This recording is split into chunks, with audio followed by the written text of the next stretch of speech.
More than 50% of all school teachers in India are females, according to Government of India's UDICE portal. In cities, especially in private schools, this number can go up to 75%. ये numbers देख के लगता है कि teaching profession is one of those जहाँ पे women dominate करते हैं और sector के driving force है.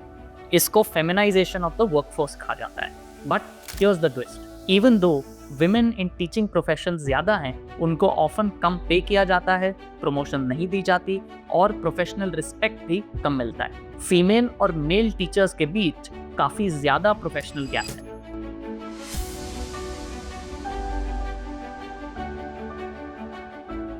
Namaste, my name is Nikhil and this is the Staff Room, a dedicated space for teachers to discuss diverse topics related to the teaching profession. This video is brought to you in partnership with the GRD Trust based in Coimbatore. They run multiple educational institutes such as schools, colleges, teacher training institutes and so on with a single motto, Savidya ya Vimuktaye. Knowledge is that which liberates. Female और male teachers के बीच professional gaps को समझने के लिए हम इस video को 3 sections में डिवाइड करेंगे.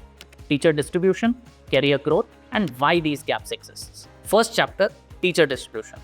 गवर्नमेंट ऑफ इंडिया का यूडाइस पोर्टल कहता है कि 53% of all school teachers are female. At first glance ये लग सकता है कि this is a gender balanced workforce और ऑलमोस्ट सो, बट इन नंबर्स को थोड़ा टिक करते हैं. Tata institute of social studies TISS का SOTTTER 2023 report can help shade some light on these numbers. SOTTTER का फुल फॉर्म है state of teachers, teaching and teacher education in India. According to their findings from a national survey, urban areas के private schools में 73% teachers women है और early childhood education में 85% है. But मदरासाज में 56% are male teachers, 59% in government-aided schools and 72% in tribal welfare schools. Physical और vocational education तो almost entirely male-dominated है.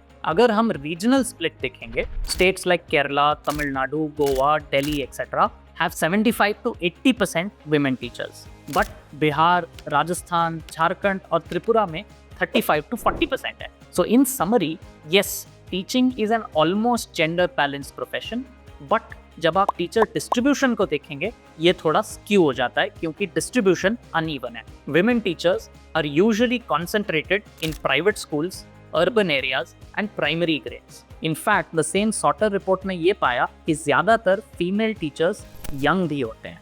बट इसका प्रैक्टिकल मतलब क्या है? प्राइमरी ग्रेड्स में कम सैलरी मिलती है compare to senior grades. Urban areas में ज्यादा कॉम्पिटिशन होता है compare to rural areas. Private schools में कम पेड किया जाता है compare to government schools. Younger teachers are paid lesser than experienced ones. Hence, this uneven distribution of female teachers plays a huge role in the pay gap between male and female. अब आते हैं second chapter पे, career growth. पहले government system को consider करते हैं. Government schools में पे स्केल्स फिक्स्ड है, irrespective of anybody's gender. But here's the catch. Women are less likely to be in higher positions that pay more. 41% of school heads in India are women. Rural schools में that comes down to 30%. So while the pay scales are equal for both male and female, क्योंकि women leadership positions में नहीं है, as a cohort they earn lesser and have lesser authority. Now let's look at private schools where most of the teachers are female like we discussed in section 1. But यहाँ fixed पे का कोई concept नहीं है क्योंकि ये private sector है. Salaries vary from school to school. In many affordable private schools, women are paid lesser than men for the same job roles. In fact, they are also more likely to be hired on contractual or part-time basis. Urban areas में particularly, the management of the school is almost male-dominated. Overall, private schools में 71% of teachers are female, but only 37% of principals are female. In summary, government sector में women are paid equally when compared to men. But क्योंकि वो leadership position में नहीं है, overall as a cohort उनको कम मिलता है पैसा. प्राइवेट सेक्टर में उनको पैसा भी कम मिलता है और लीडरशिप पोजीशन में भी कम पाए जाते हैं. Now to the third chapter. Let's look at 4 reasons why these gaps exist. First, social expectations एक वुमन के करियर को स्टार्टिंग से ही इन्फ्लुएंस करता है. द सेम सॉटर रिपोर्ट ने ये पाया कि 38% of married women in B.Ed programs enrolled because it helped them manage household responsibilities. 18% ने तो ये भी कहा कि teaching is a convenient job for women. ये परसेप्शन कि women choose teaching for its flexibility affects how schools also value them. Schools often prefer करेंगे female teachers को hire करना not because of their skills and qualifications but because वो affordable और adjustable लगते हैं. Second, because of how the incentives are structured. Government school postings जो rural या tribal areas में होती है ज़्यादा पे करते हैं. इसमें इनहेरेंटली कोई गलती नहीं है, लेकिन women find it harder to accept or move for these kind of postings. Relocation, safety, transportation वगैरह जैसे कई सारे valid reasons come in the way.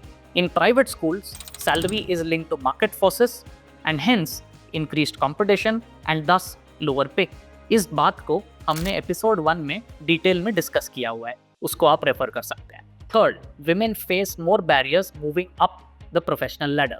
Leadership training, exposure, mentoring वगैरह ज़्यादातर मेल टीचर्स को मिलती है. Consider a 21 to 22 year old female जो अभी टीचर बनी है. एट 27 और 28 she probably becomes eligible for a promotion. लेकिन ये वही टाइम होता है जब उनकी शादी होती है या कुछ के बच्चे भी होते हैं. ये पर्सनल और प्रोफेशनल लाइफ का कॉन्फ्लिक्ट फीमेल्स को ज़्यादा अफेक्ट करता है. द स्टाफ रूम पॉडकास्ट के सीजन 1 एपिसोड 3 में 3 national teacher award winning female teachers ने इस बात पे डिटेल में अपनी एक्सपीरियंस शेयर करी है. उस वीडियो का लिंक नीचे डिस्क्रिप्शन में आपको मिल जाएगा. Fourth, the gaps in socio economic status. पे और कैरियर ग्रोथ के बीच के गैप्स और ज़्यादा हो जाएंगे जब आप जेंडर के साथ कास्ट, रीजन वगैरह को जोड़ देंगे. For example, women from SC/ST communities are much lesser in private schools, especially so in the management of those schools. बहुत से states में ये women less likely होंगे to even qualify for a teaching position, not because they don't have potential, but because उनको education opportunities ही कम मिली थी. So in closing, yes, it is true that teaching profession is a feminized workforce, but the sector in itself is far from equal for its women. More women does not necessarily mean more pay, more respect और मोर authority. अगर कोई भी education system को thrive करना है, वो चाहे India हो या फिनलैंड, टीचर्स की वैल्यू को बढ़ाना जरूरी है. That means paying them well, paying them fairly and treating them as professionals and not just as place holders. But इस कॉम्प्लेक्स इशू को हम एज टीचर कम्युनिटी कैसे एड्रेस कर सकते हैं, हमें कमेंट्स में बताइए.